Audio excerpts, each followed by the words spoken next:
And we are currently in one of the more dead periods of the offseason, right? When you look at just kind of waiting for the finals to be over, or finals that, you look like you already know what the outcome of that finals is going to be. And the Chicago Bulls have decisions to make. And one of those decisions is, are they going to trade into the first round of this draft? So we're going to continue looking at prospects that the Bulls could get later in the first round, kind of around that 23rd pick with the New York Knicks. And we're going to dive into the mailbag. All that and more right after this. You are now tuned in to Chicago Bulls Central, your number one place for all Chicago Bulls news and content.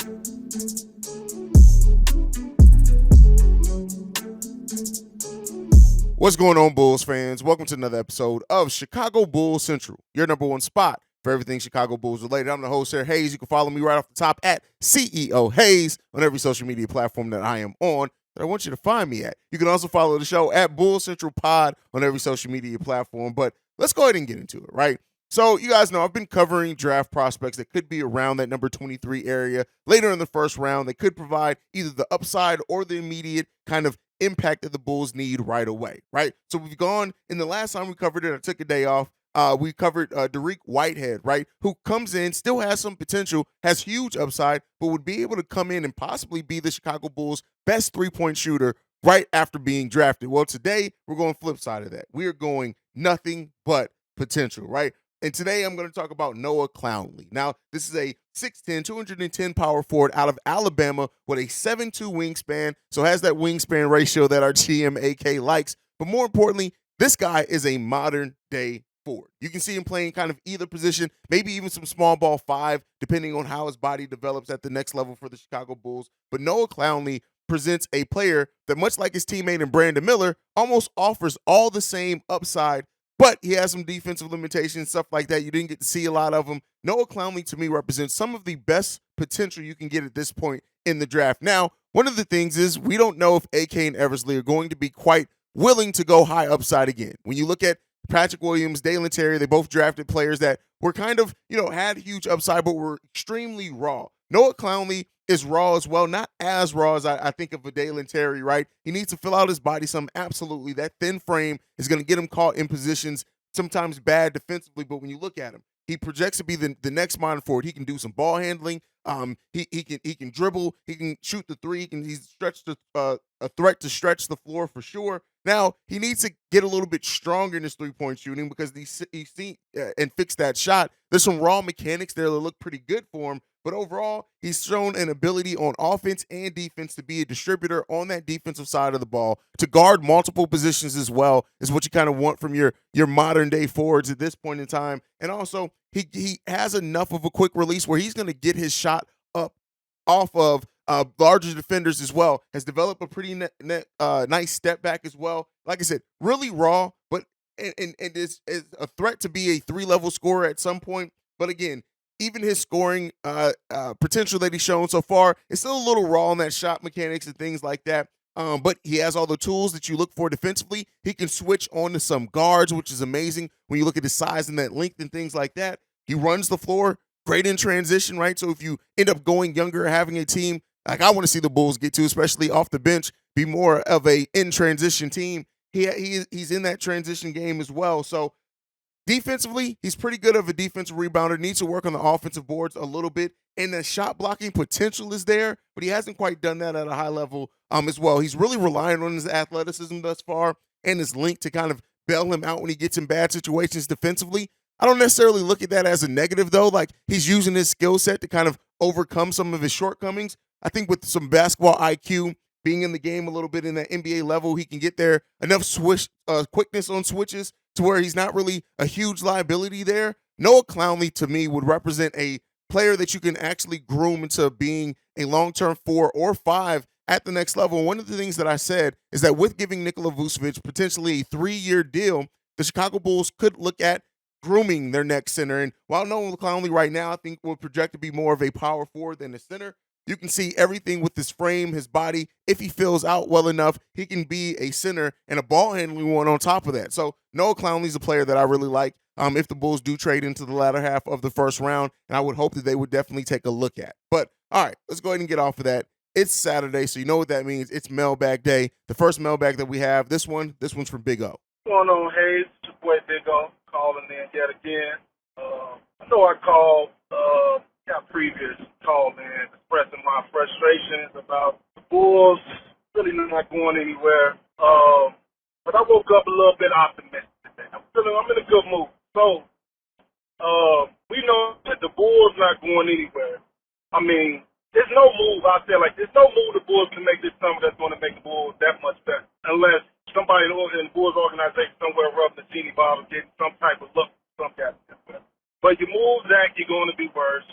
You know, even if it's for school, you know, it's changing the direction. But you're still going to, you know, be worse for a couple years. You move DeRozan, no matter who it's for, even if it's a good piece, it's going to be worse. And if you lose Boots, you're obviously going to be worse. So I say that to say, if all three of those players come back, no matter who's around them, it's not the worst thing in the world. It's not the worst thing because, like I said, there's nothing you can do to make this team this much better this summer. So I say that to say this, you know, being a little bit optimistic. I know a lot of fans, you know, I hear everybody calling, they want to move DeMar because they want to open up minutes for Patrick Williams. They want opportunities for Dalen Terry. I tell you what, assuming those three guys come back, specifically DeMar DeRozan, since he's the ones that, you know, getting the minutes and the touches from those particular guys, Patrick Williams and Dalen Terry, it ain't the worst thing in the world for those guys to come out and take those minutes. You know what I mean? When Jimmy Butler came in the league, he took minutes from Keith Bowles. Not that it was like a super hard thing to do. It was Keith Bowles, Rip Hamilton, those guys. But still, Tom Thibodeau made them earn it. You're going to have to get out here and show me that you were moving these veteran guys. I want to see that from Patrick Williams. I know a lot of people just want to give him the key. But how about Patrick Williams take it? You know what I mean? Dalen Terry ain't had an opportunity as Patrick Williams had. But Patrick Williams, you know, granted, been injured, but, you know, he had opportunities. Let's see if he can come out here and take some DeMar DeRozan minutes. You know, we talked about DeRozan being up in age. He's going to be another year older. You know, assuming those guys come back, let's see if these guys are going to develop from within with the opportunity that they're given. That's how we're going to know. That's what we stand from Miami. Those guys, Duncan Robinson come in for 8 minutes, let's go 12. You know what I mean? That's how you take minutes. So that's my optimistic thing about those guys running it back. It ain't the worst thing in the world, but you know, long story short, the Bulls ain't going nowhere far anyway. So at least not next year. So, and this is a great point, right? We talk often about P. Will, and I will say, and the thing that I think I said this over on Locked on Bulls, the one thing with P. Will that I want to see is him earn whatever role he has. It's him to earn it. Now, I will say this, regardless of the minutes that he plays or not, my biggest gripe with P. Will and his development hasn't necessarily been him getting more shots, is that you don't run any offense for him, right? That's what I would like to see, like 4 to 5 plays ran for P. Will, and how he performs that determines if you're going to run more for him over the course of the game. We haven't really seen that. But that aside, I will say I agree with you. I hope that Dalen Terry, Patrick Williams, anybody else, even Io, if he comes back, earns whatever minutes that they give him, right? If he earns and cuts out a bigger role for himself by the way that he's played, you can't be mad at that. But we need to see the performance from P. Will. He's been given everything, right? He's been given the starting position basically since he came into the league, right? And not to say that he shouldn't have started his rookie year, because he should have. And he should have been marked as the starter coming into the sophomore year. And I think he was right again for being marked as the starter to start this year. But he did not hold on to that position. You want to see him earn it through his play. You want to see it earned through his aggression. You want to see him earn it through his development as well. He needs to earn everything that he gets. And yeah, trading away DeMar would definitely open up more shots, so you have to run more things for P. Will, thus maybe accelerating his development. But ultimately, you want to see him earn it, right? And I don't think anybody's going to be mad if he earns whatever he's given. That's my thought on that one. You guys can let me know what you think down below. Big O, hey man, you've been long-winded, brother. Like over 2-3 voicemails, all 3 minutes each. Needs you to get that condensed in, my friend. But all right, let's go ahead and get to the next one. This one's from Jack. Hey, what's up, Haize? My name is Jack, man. I'm big fan. I love what you do. Been in the stream a while, but I wanted to bring this to you, man. I had some thoughts about the way last season went. Before we got Pat Bev, we saw a lot of lack of heart, lack of energy in the team, and even sometimes after we acquired Pat Bev, even in some of our wins, we just ran out of energy. Guys were standing with their hands on their hips, not getting involved in the offense. And I was just gonna ask you how you think we could combat that if we don't get a comparable point guard to the level of leadership that Pat Bev has. He came in, the Pat Bev effect was real, we all know that, but if we can't get someone of that caliber, are we going to see the same thing next season, in your opinion? And if so, how do we combat that? Also, if you remember me, my name's Jack. Like I said, man, I'm a big Mac McClung guy. I'm just wondering how you feel about him winning the dunk contest, if you think he'll be able to get another two-way deal. I'm sure he will.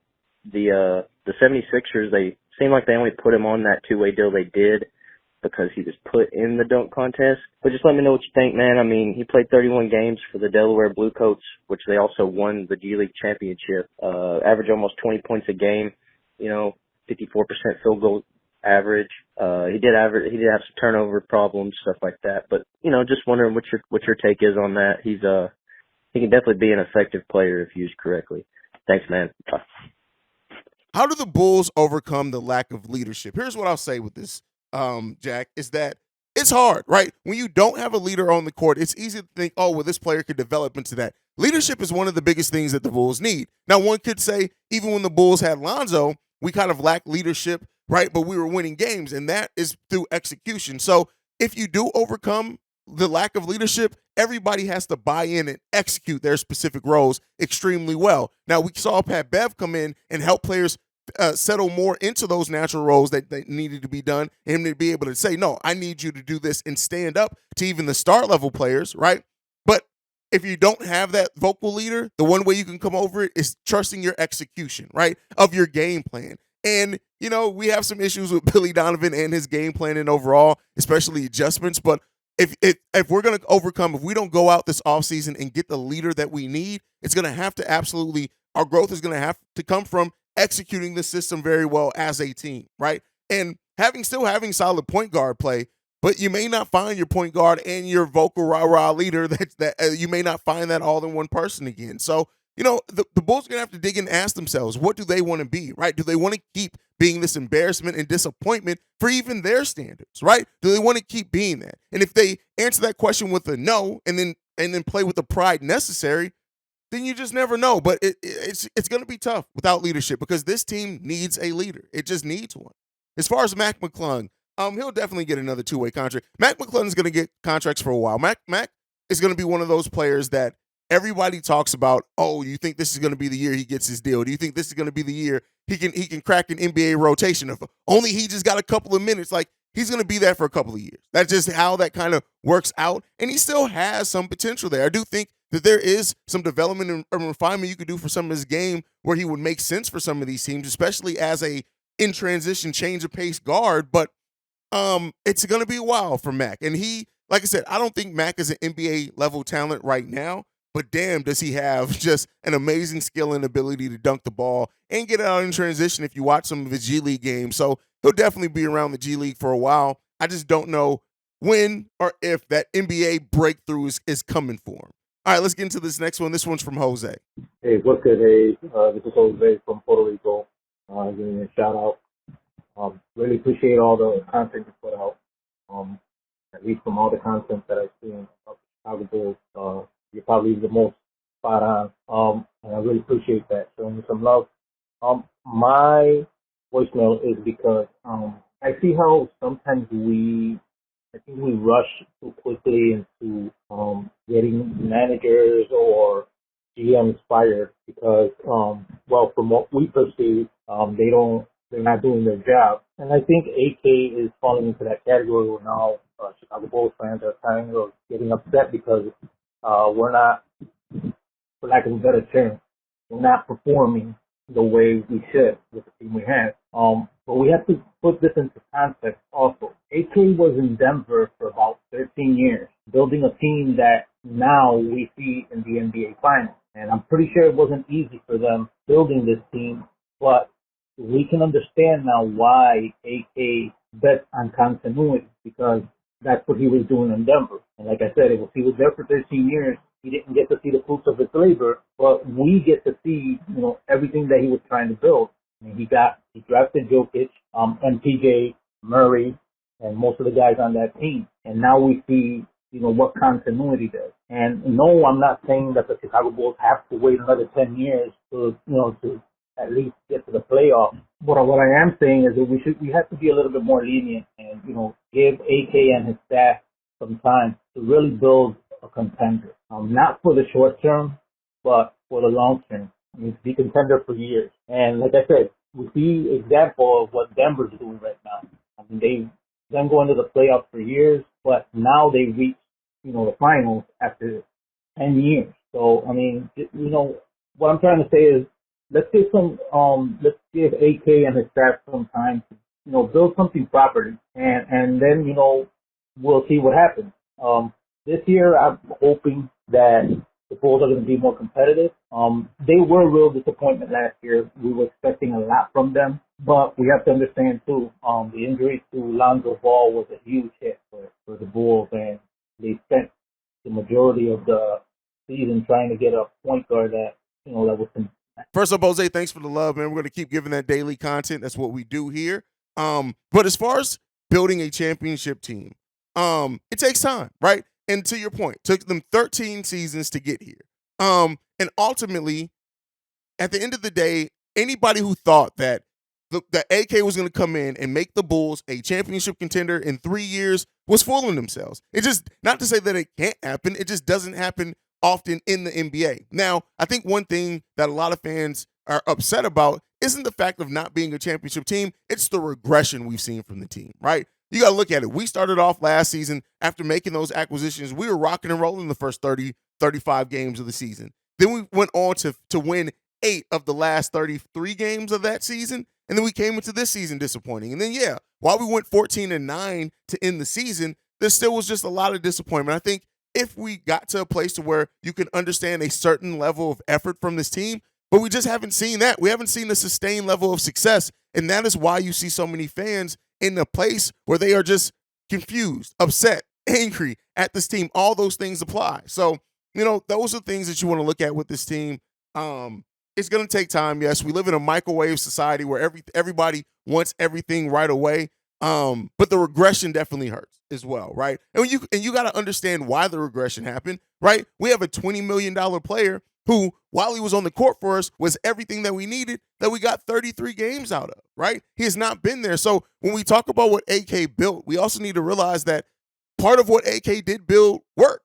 It just didn't stay working because of injury, right? You look at how that Chicago Bulls season changed when Lonzo and Zach LaVine went down with injuries in the same game. Now, Zach was able to come back. Lonzo still hasn't come back. And that does play a part into it as well, because had we had the roster that AK envisioned fully healthy, that we're in a completely different spot, right? But it's the adjustments. AK has to find a way to adjust. Just waiting and hoping for Lonzo Ball to come back from this injury, that ain't going to do it, right? And so it's going to take time now to pivot, and it's going to take time to be that championship level team that we deserve. But at the end of the day, we just want to stop the regression as well, right? We want to stop that. I think if that happens, you'll start seeing some Bulls fans turn around, Jose. But very great voicemail from you, brother. All right, let's get into this last one. This one's from the Ultimate Rage, my brother there. Let's go ahead and get into it now. What's good? It's your boy, the Ultimate Rage, coming back with yet another voicemail.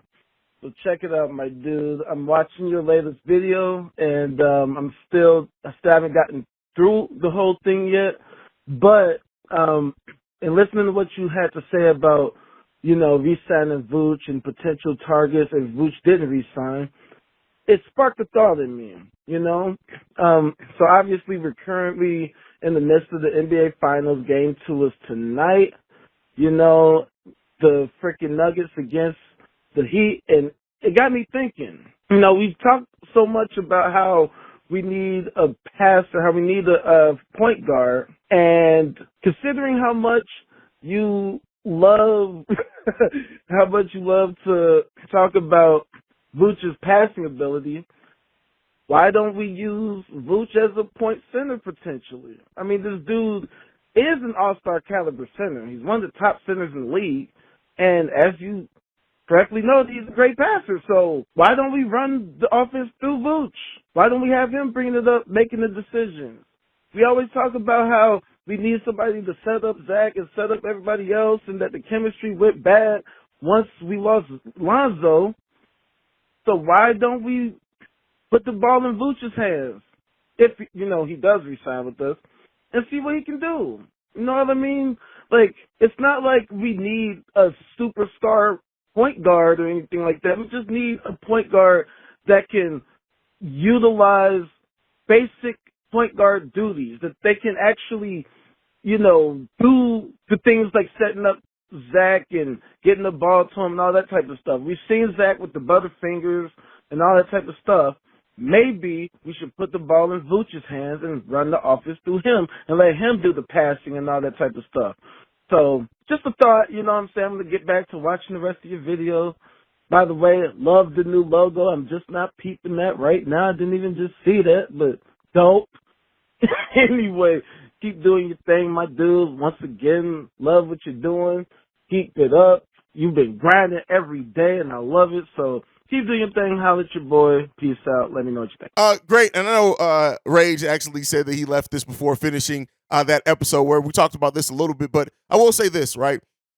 Using Vooch as a Jokic light is something that we've seen when we've done it a little bit, some success in. Vooch has some of the best basketball IQ on the team. He's going to make sure he gets the ball to the open player.